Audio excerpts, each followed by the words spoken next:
और अपने भीतर उस मैत्री के बिंदु को निरंतर सचेष्ट करना होगा और सक्रिय करना होगा। जब आप नदी के किनारे बैठे हो तो नदी की तरफ प्रेम भेजिए। इसलिए नदी का नाम ले रहा हूं कि किसी आदमी की तरफ प्रेम भेजने में थोड़ी दिक्कत हो सकती है। एक दरख्त के प्रति प्रेम भेजिए, इसलिए दरख्त की बात कह रहा हूं कि एक आदमी की तरफ भेजने में थोड़ी कठिनाई हो सकती है। सबसे पहले प्रकृति की तरफ प्रेम भेजिए। प्रेम का बिंदु सबसे पहले प्रकृति की तरफ विकसित हो सकता है। क्यों? क्योंकि प्रकृति आप पर कोई चोट नहीं कर रही है।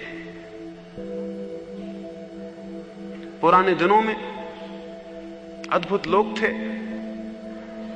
सारे जगत के प्रति प्रेम का संदेश भेजते थे। सुबह सूरज उगता था तो हाथ जोड़ को उसे नमस्कार कर लेते थे और उसे कहते कि धन्य हो और तुम्हारी करुणा अपार है कि तुम हमें प्रकाश देते और तुम हमें रोशनी देते।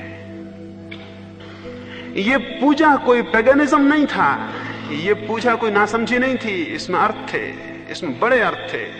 जो व्यक्ति सूरज के प्रति प्रेम से भर जाता था, जो व्यक्ति नदी को मां कह के प्रेम से भर जाता था, जो जमीन को माता कह के उसके स्मरण से प्रेम से भर जाता था, यह असंभव था कि वह आदमियों के प्रति अप्रेम से भरा हुआ ज्यादा दिन रह जाए। यह असंभव है। अद्भुत लोग थे, उन्होंने सारी प्रकृति की तरफ प्रेम के संदेश भेजे थे और सब तरफ पूजा और प्रेम और भक्ति को विकसित किया था।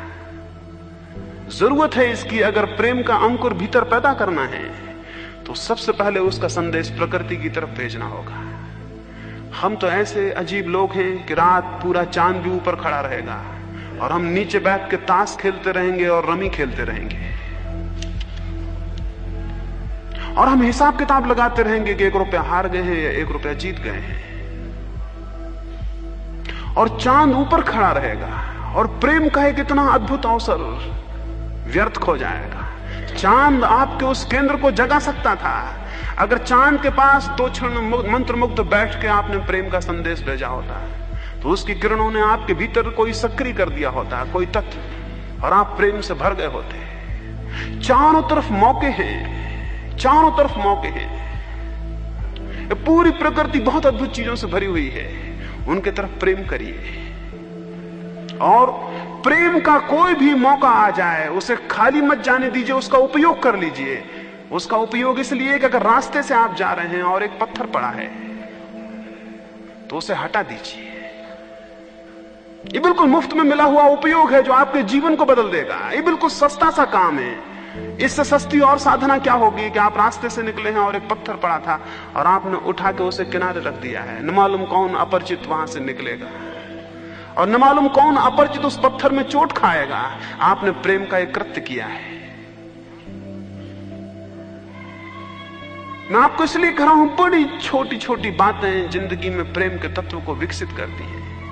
बहुत छोटी छोटी बातें। एक रास्ते पर एक बच्चा रो रहा है, आप चले जाते हैं, आप खड़े होकर 2 क्षण उसके आंसू नहीं पहुंच सकते।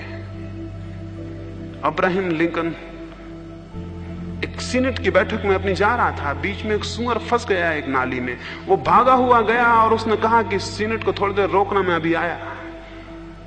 ये बड़ी अजीब बात थी। अमेरिका की संसद शायद ही कभी रुकी हो इस तरह से। वो वापस लौटा, उसने सूअर को निकाला, उसके सब कपड़े भिड़ गए कीचड़ में, उसे नाली से बाहर निकाल कर उसने रखा, फिर वो अंदर गया। लोगों ने पूछा क्या बात थी, इतने आप घबराए हुए रोक के बाहर क्यों गए? उसने कहा एक प्राण संकट में था। ये प्रेम का कितना सरल सा कृत्य था, लेकिन कितना अद्भुत है। और ये छोटी छोटी बातें, अब मैं देखता हूं ऐसे लोग हैं जो इसलिए पानी छान के पिएंगे कोई कीड़ा ना मर जाए, लेकिन उनके मन में प्रेम नहीं है तो उनका पानी छानना बेकार है। वो उनके लिए बिल्कुल ही मैकेनिकल हैबिट की बात है कि वो पानी छान के पीते हैं, कि वो रात को खाना नहीं खाते क्योंकि कोई कीड़ा ना मर जाए, लेकिन उनके हृदय में प्रेम नहीं है तो इससे कोई मतलब नहीं है। मतलब इससे नहीं है कि पानी छान के पीते हैं, कि रात को खाना नहीं खाते हैं, कि मांसाहार नहीं करते हैं, इससे भी मतलब नहीं है। एक ब्राह्मण या एक जैन या एक बौद्ध मांसाहार नहीं करेगा तो ये मत समझ लें कि उसका मन प्रेम से भरा हुआ है। ये केवल आदत की बात है, ये केवल वंश परंपरा का सुनी हुई बात है, समझी हुई बात है, लेकिन उसके मन में प्रेम नहीं है। हां, अगर ये आपके प्रेम से विकसित हो तो ये अद्भुत बात हो जाएगी। अहिंसा तब परम धर्म है जब वो प्रेम से विकसित हो। अगर वो ग्रंथों को पढ़ के और किसी संप्रदाय को मान के विकसित हो जाए, वो कोई धर्म ही नहीं है। तो जीवन में बड़े छोटे छोटे काम हैं, बड़े छोटे छोटे काम हैं, पर हम भूल ही गए हैं। यानी मैं आपसे ये कहता हूं, जब आप किसी के कंधे पे हाथ रखते हैं तो अपने सारे हृदय के प्रेम को अपने हाथ से उसके पास भेजें।